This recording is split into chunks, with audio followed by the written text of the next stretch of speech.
اگر کسی کا قرضہ ڈوبا ہوا ہو اور اسے کبھی امید کی کرن دکھ جائے اور کوئی اعلان کر دے کہ جس نے مجھ کو قرضہ دے رکھا تھا اب میں بالکل صحیح پوزیشن میں ہو گیا ہوں، آئے اور اپنا قرضہ لے کر کے چلا جائے، تو رات کو 12 بجے کا وقت دیکھیں گے، نہ سخت ٹھنڈی دیکھیں گے، کہیں گے چلو جلدی سے وصول کر لے کر کے آ جائے۔ حضرت جابر نے جو ہی مدینے کی گلیوں میں اعلان فرمایا کہ جس نے میرے باپ کو قرضہ دیا تھا وہ آئے اور اپنا قرضہ لے کر چلا جائے۔ اب کوئی 2 بورا، کوئی 5 بورا، کوئی 4 بورا لے کر کے لوگ آ رہے ہیں، اور اگر کہہ دیا جائے گلے میں جس کا جتنا پیسہ ہو لے کر کے جاؤ، جتنا لے جانا چاہو بھائی لے جاؤ، تو کوئی چھوڑے گا؟ وہ تو اپنے جھولی میں اتنا بھرے گا کہ جھولی پھٹ جائے گی، مگر بھرنا نہیں چھوڑے گا۔ حضرت جابر نے فرمایا آؤ اپنا قرضہ لے کر کے چلے جاؤ۔ لوگ آ رہے ہیں اور کھجورے جھولے میں بھر کر کے لے کے جا رہے ہیں، تو کوئی آدھا بورا لے کے جائے گا؟ نہیں، ٹھوس کر کے بھر کے لے کے جائیں گے۔ سب لے کر کے چلے گئے۔ حضرت جابر فرماتے ہیں آنے جانے والوں کا سلسلہ لگ گیا اور میں نے اعلان کر دیا، اور اس کے بعد میں باغ کے باہر آ کر میں کھڑا ہو گیا۔ میں تماشا دیکھ رہا ہوں، یا اللہ کتنے لوگوں نے میرے باپ کو قرض دے رکھا تھا۔ جب یہ آنے جانے والے رکے، ان کا سلسلہ رکا، حضرت جابر فرماتے ہیں پھر میں نے سوچا چل کر کے دیکھوں ایک آدھ کھجور نمونے کے لیے رہ گئی ہے یا سب صاف ہو گئی ہے۔ حضرت جابر فرماتے ہیں خدا کی قسم جب میں باغ میں داخل ہوتا ہوں میں کیا دیکھتا ہوں کہ جتنے لوگوں نے میرے باپ کو قرضہ دیا تھا سب کا قرضہ بھی ادا ہو گیا ہے، اور جتنی کھجوریں پہلے تھی وہ ساری کھجوریں بھی رکھی ہوئی ہیں۔ اسی لیے تو اعلیٰ حضرت فرماتے ہیں ہاتھ جس وقت اٹھا غنی کر دیا موجے بحر سخاوت پہ لات۔ یہ ہے مسلک اعلیٰ، یہ ہے میرے رضا کا پیارا مسلک، جس نے مصطفیٰ جان رحمت کی محبت کا جام پلا کر کے لوگوں کو مست کر دیا ہے۔ ایک صحابی رسول ہیں حضرت سیدنا قتادہ رضی اللہ تعالیٰ عنہ، بہت مشہور صحابی ہیں۔ ان کے بارے میں روایت میں آتا ہے کہ انہوں نے ایک میدان جنگ میں جب شرکت کی تو دشمن نے تیر مار دیا اور ایسا نشانہ لگایا کہ آنکھ کا ڈھیلا باہر آ گیا، آنکھ کا ڈھیلا باہر نکل گیا۔ حضرت قتادہ رضی اللہ تعالیٰ عنہ حضور کی بارگاہ میں پہنچتے عرض کرتے یا رسول اللہ دشمن نے تیر مار دیا، آنکھ کا ڈھیلا باہر آ گیا۔ میرے آقا نے یہ نہیں فرمایا کوئی میں آئی اسپیشلسٹ ہوں کیا کہ میرے پاس آئے ہو آنکھ کا علاج کرانے کے لیے، جاؤ کسی حکیم کے پاس، جاؤ کسی ڈاکٹر کے پاس۔ میرے آقا نے یہ نہیں فرمایا بلکہ ارشاد فرماتے ہیں آؤ قریب آؤ۔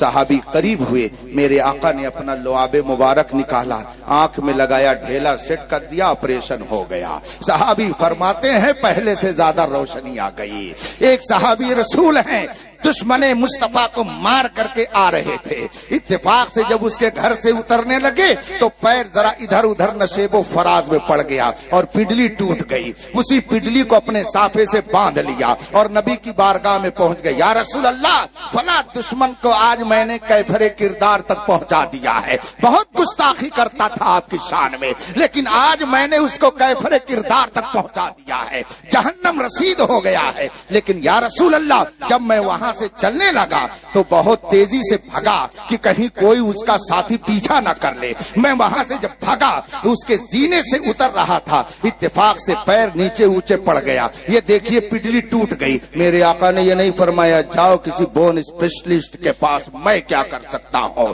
ہڈی ٹوٹی ہے تو خدا ٹھیک کرے گا، میں کیا کر سکتا ہوں، میرے پاس کیوں آئے، جاؤ کہیں مرہم پٹی کراؤ۔ میرے آقا نے یہ نہیں ارشاد فرمایا، ارشاد فرماتے یہ صحابی آؤ قریب آ جاؤ۔ صحابی قریب ہوئے، مصطفیٰ جان رحمت نے اپنا دستے مبارک ایسے ہی پھیرا، آپریشن ہو گیا۔ صحابی فرماتے ہیں کہ پڈلی ٹھیک پہلے سے زیادہ طاقت پیدا ہو گئی۔ اسی لیے تو اعلیٰ حضرت فرماتے ہیں کون دیتا ہے دینے کو منہ چاہیے، دینے والا ہے سچا خدا۔ یہ ہے مسلک اعلیٰ حضرت، ساری نعمتیں خدا دیتا ہے مگر ہمارا ایمان ہے کہ ساری نعمتیں مصطفیٰ دلاتے ہیں۔ ٹھنڈا ٹھنڈا میٹھا میٹھا پیتے ہم ہیں، پلاتے وہ ہیں، رب ہے موتی یہ ہے قاسم، رزق اس کا ہے کھلاتا۔ بس فرق یہ ہے کہ کوئی کھاتا ہے تو غراتا ہے اور کوئی کھاتا ہے تو گنگناتا ہے۔ ہم کھاتے ہیں تو گنگناتے ہیں، اور کوئی کھاتا ہے تو غرراتا ہے، ان کے لیے میرے رضا تحفہ دے رہے ہیں، تیرا کھائیں تیرے غلاموں سے الجھے، بڑے بے حیا کھانے غرانے والے، کھاتے بھی ہے تیرا اور غراتے بھی ہے تجھ پر۔ اور یہ میں نہیں کہتا کہ صرف ہم ہی کھاتے ہیں، پوری دنیا میرے مصطفیٰ ہی کا کھاتی ہے۔ میں زیادہ تفصیل میں نہیں جانا چاہتا، اس لیے کہ وقت بہت تیزی سے، دیکھیں 1 گھنٹہ ہونے والا، 45 منٹ، ایک پیریڈ ہو گیا، کلاس جتنی لی جاتی ہے اتنا ٹائم ہو گیا، 2 چند منٹ اور آپ کا مجھے چاہیے۔ یہ نہیں کہ صرف ہم کھاتے ہیں، پوری دنیا میرے مصطفیٰ کا کھاتی ہے۔ آج کل پھلوں کا موسم چل رہا ہے، سیب اچھے اچھے مارکیٹ میں بک رہے ہیں، کسی کے منہ میں پانی تو نہیں آ رہا؟ نہیں آ رہا ہے نا؟ ہاں چلیے ٹھیک ہے، اس لیے کہ آپ لوگ شہر میں رہتے ہیں تو منہ میں پانی کیا آئے گا، روز کھاتے ہیں۔ جو کبھی کبھی کھاتا ہے اس کے منہ میں پانی آتا ہے، جو روز کھاتا ہے اس کے منہ میں پانی نہیں آتا ہے۔ اسی لیے جو اسلام کی برکتوں کو صرف دیکھتے ہیں، پاتے نہیں ہیں، تو ان کے منہ سے لار ٹپکنے لگتی ہے، اور جب پاتے نہیں ہیں تو کہتے ہیں انگور کھٹتے ہیں۔ بہت مشہور مسئلہ ہے، آپ سمجھتے جائیے گا۔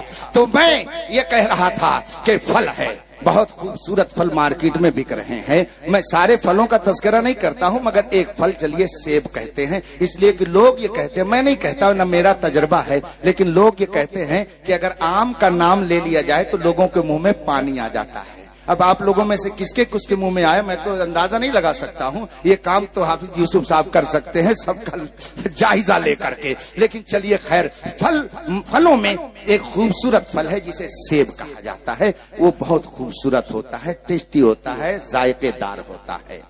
میرے بھائیو آپ ذرا غور کریے، پھل اتنا بڑا آپ کے دسترخوان پر کٹ کر کے آ گیا، لیکن اگر آپ اس کی حقیقت پر غور کریں تو آپ کو پتا چلے گا یہ پھل ہے۔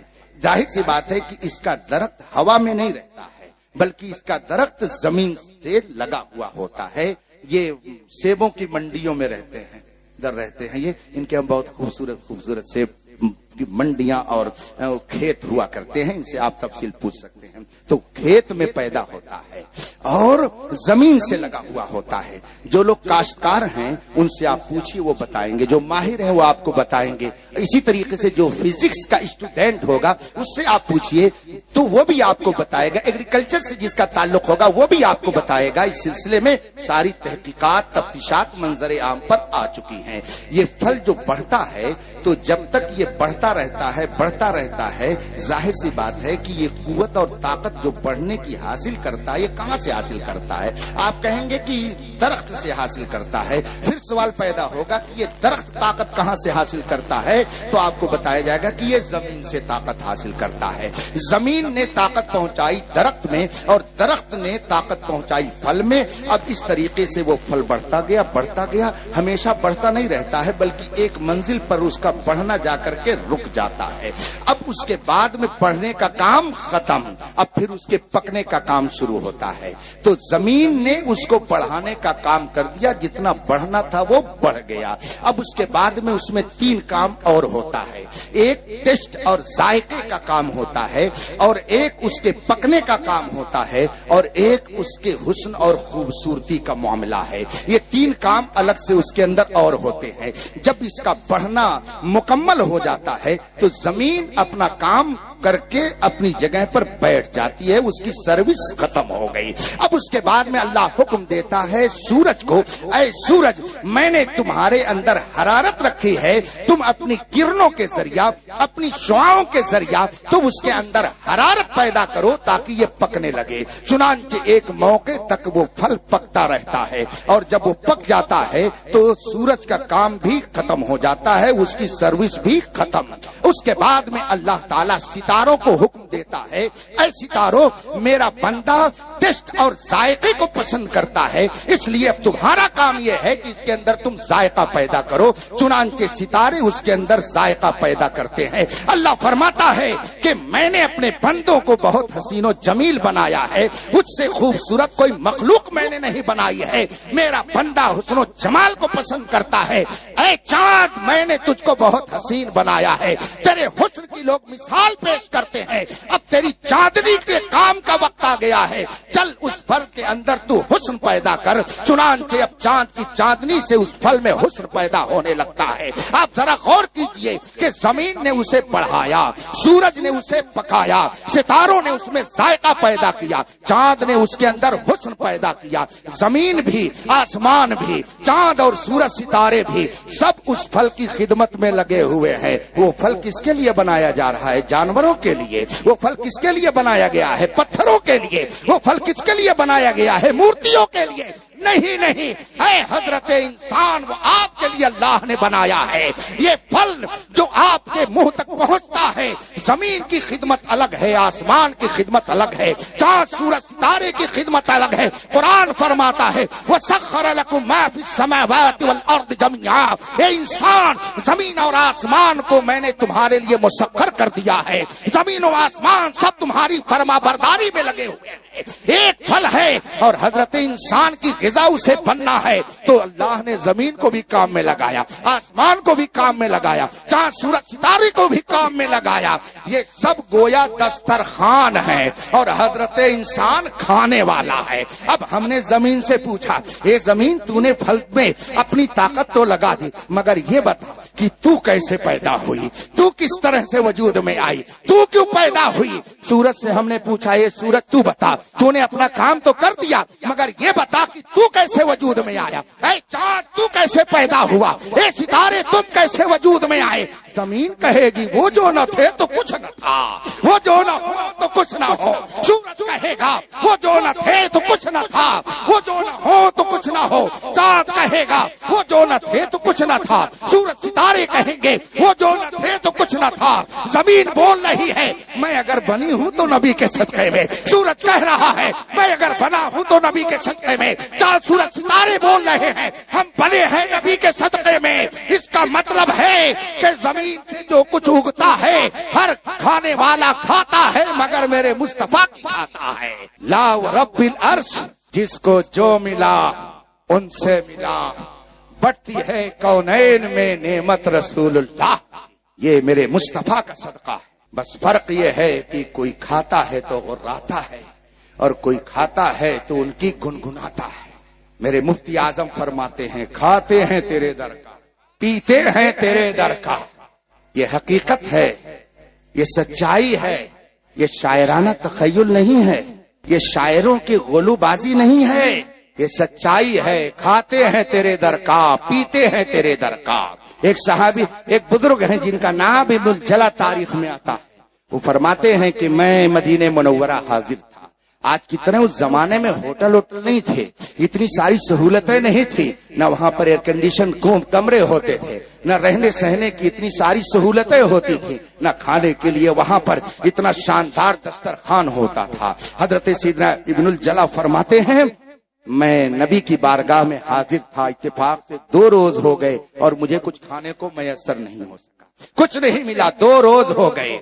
جب میں زیادہ پریشان ہو گیا میں نبی کی بارگاہ میں پہنچا، روضہ رسول پر پہنچا، مصطفیٰ کے دربار میں پہنچا۔ فرماتے ہیں میں نے اللہ کے رسول صلی اللہ علیہ وسلم سے عرض کی یا رسول اللہ انا ضیفک، میں آپ کا مہمان ہوں، میں آپ کا مہمان ہوں۔ یہ لفظ آپ کس سے بولا جاتا ہے؟ جو غیر حاضر ہوتا ہے، نہیں جو سامنے ہوتا ہے۔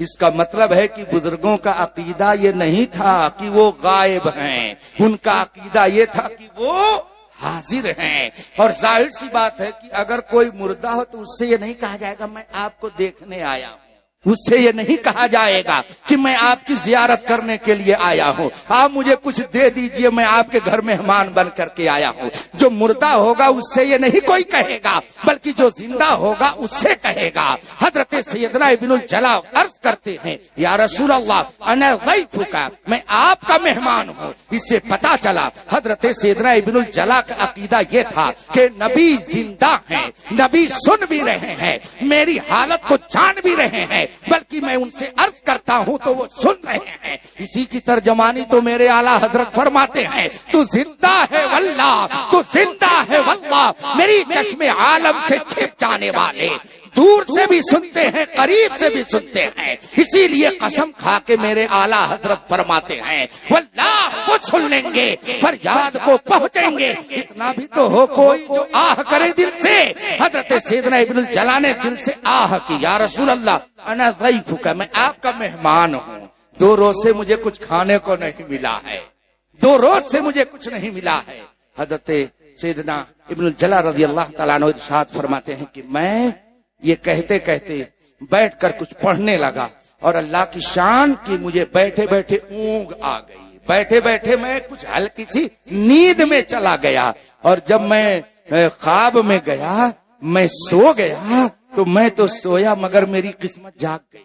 میری قسمت جاگ. مصطفیٰ جان رحمت صلی اللہ علیہ وسلم میرے خواب میں تشریف فرما ہوئے اور رسول پاک کے دستے مبارک میں روٹی موجود ہے. میرے آقا کرم فرما رہے ہیں اور روٹی کا ٹکڑا توڑ توڑ کر کے مجھے کھلا رہے ہیں. ایک روٹی حضرت فرماتے ہیں کہ جب ایک روٹی کھا چکا اور کچھ پیٹ میں غذا محسوس ہوئی تو میری آنکھ کھل گئی. تو اب وہ کیا فرماتے ہیں کہ خدا کی قسم میں نے دیکھا کہ ایک روٹی میرے ہاتھ میں رکھی ہوئی ہے اور دوسری روٹی جو میں نے خواب میں کھائی تھی اس کی وجہ سے میری بھوک بھی ختم ہو گئی ہے. کھاتے ہیں تیرے در کا پیتے ہیں تیرے در کا پانی ہے تیرا پانی دانا ہے تیرا. رفیقان محترم رسول پاک صلی اللہ علیہ وسلم ہر نعمت اس کائنات کو عطا فرما رہے ہیں. تو نکاح کی نعمت ہو یا حج کی نعمت ہو یہ ساری نعمت مصطفیٰ ہی کے صدقے میں ملتی ہے. یہی وجہ ہے کہ جب کوئی ایمان والا سفر حج کا ارادہ کرتا ہے تو لوگوں کے گھروں سے آواز آتی ہے حج پہ جا رہے ہیں گھر پہ میلاد ہونا چاہیے.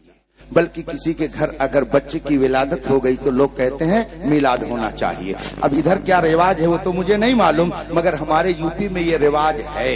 اگر کوئی عمرے پہ جاتا ہے تو پہلے اس کے گھر میلاد ہوتا ہے. کسی کے ہاں بچے کی ولادت ہو گئی تو گھر پہ میلاد ہوتا ہے. کسی کو جاب مل گئی تو گھر پہ میلاد ہوتا ہے. اگر کسی کا مکان تیار ہو گیا تو گھر پہ میلاد ہوتا ہے. کسی کی دکان بن گئی تو گھر پہ میلاد ہوتا ہے. لوگ کہتے ہیں ارے تم نے گھر بنا لیا میلاد نہیں کیا. تم حج کو چلے گئے تم نے میلاد نہیں کیا. تمہاری جاب اچھی مل گئی تم نے میلاد نہیں کیا. تمہارا مشاہرہ پہلا مل گیا پیمنٹ آ گئی تم نے میلاد نہیں کیا. یہ کیوں لوگ کہتے ہیں؟ اس لیے کہ یہ جانتے ہیں کہ گھر بنا ہے نبی کے صدقے میں, بچہ ملا ہے نبی کے صدقے میں, نکاح ہو رہا ہے نبی کے صدقے میں. یہ ساری کائنات مصطفیٰ کے صدقے میں. وہ جو نہ تھے تو کچھ نہ تھا, وہ جو نہ ہو تو کچھ نہ ہو.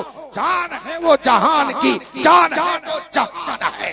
یہ ساری کائنات مصطفیٰ کا صدقہ ہے. اسی لیے ہم یہ کہتے ہیں یا رسول اللہ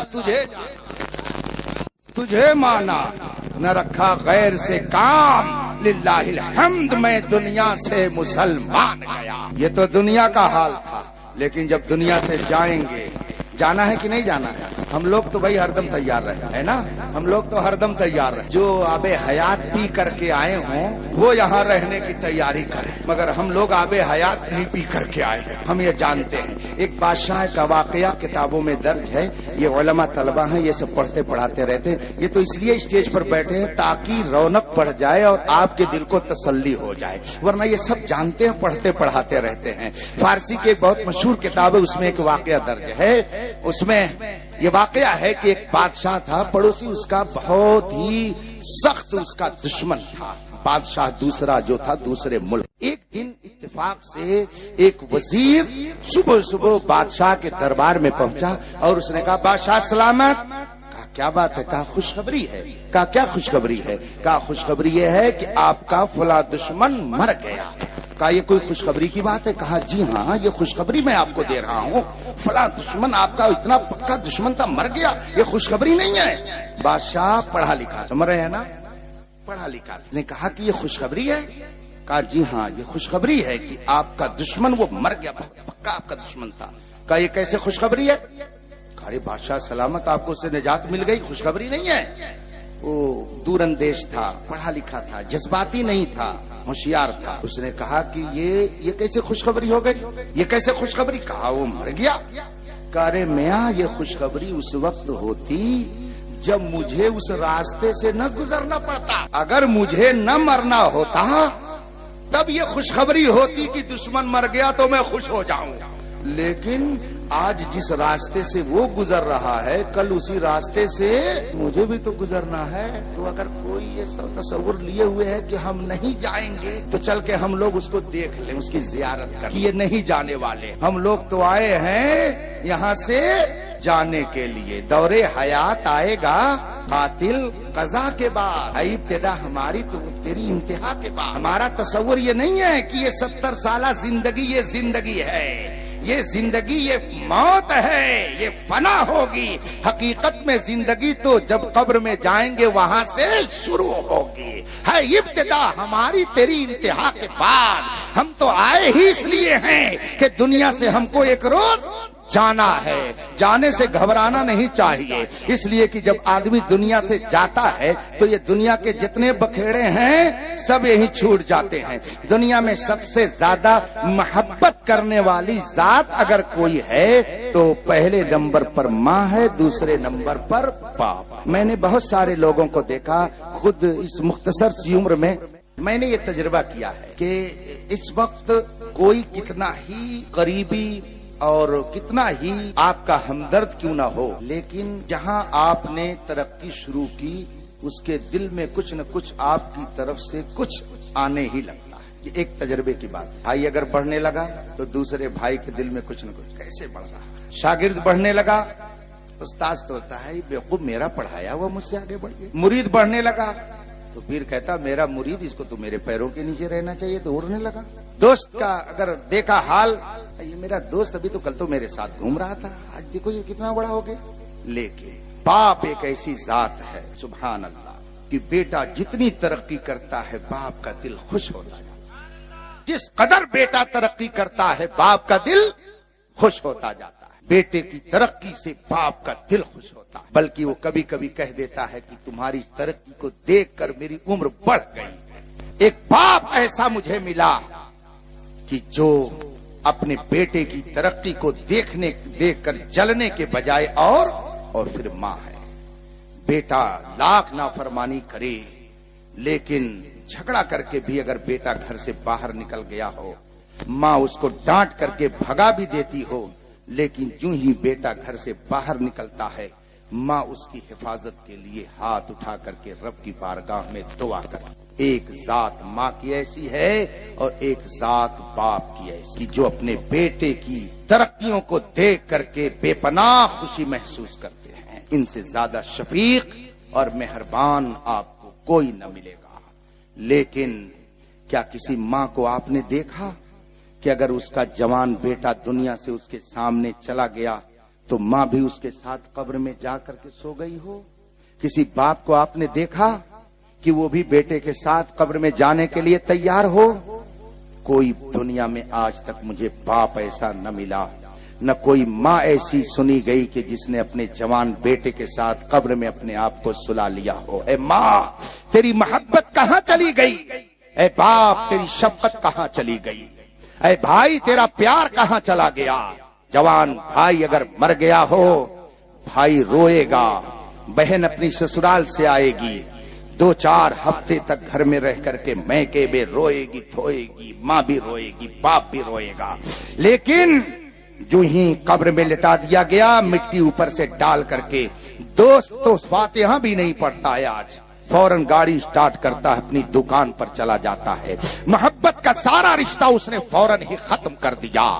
بیٹی اگر ہے تو بیٹی گھر میں رو رو کر کے بلک بلک کر کے کچھ دن کے بعد خاموش ہو جائے گی.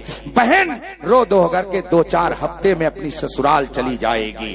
ماں رو کر کے 1-8 مہینے کے بعد اپنے کام میں لگ جائے گی. باپ 2 روز کے بعد دکان پہ تیجا کرنے کے بعد چلا جائے گا. بھائی 2 گھنٹے کے بعد گھر پہ آئے گا, دوسرے دن دکان کھول دے گا. میرے بھائیوں بتاؤ باپ کی شفقت کہاں چلی گئی؟ ماں کا پیار کہاں چلا گیا؟ دوست کہاں چلے گئے؟ سب نے چھوڑ دیا. کوئی قبر کی تاریخ کوٹھری میں جانے کے لیے نہیں تیار ہوا.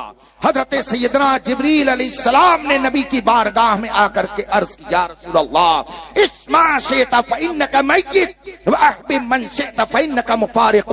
وعمل ما شئت فإنک مجزی بہ۔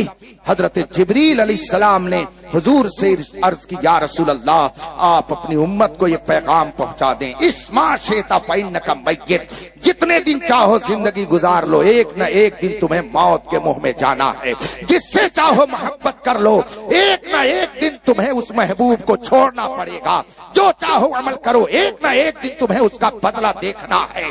دنیا میں جس کو چاہو محبوب بنا لو، جس کو چاہو اپنی محبت کا مرکز بنا لو، کوئی قبر کی تاریک کوٹھری میں نہیں جائے گا، مگر ایک مدینے کا محبوب ایسا ہے کہ جب سارے محبوب ساتھ چھوڑ دیں گے، قبر کی تاریک کوٹھری میں وہی محبوب اجالا لے کر کے آئے گا۔ اسی لیے میرا رضا کہتا ہے قبر میں لہرائیں گے تا حشر چشم نور کے، جلوہ فرما ہوگی جب طلعت رسول، انہیں جانا انہیں مانا نہ رکھا۔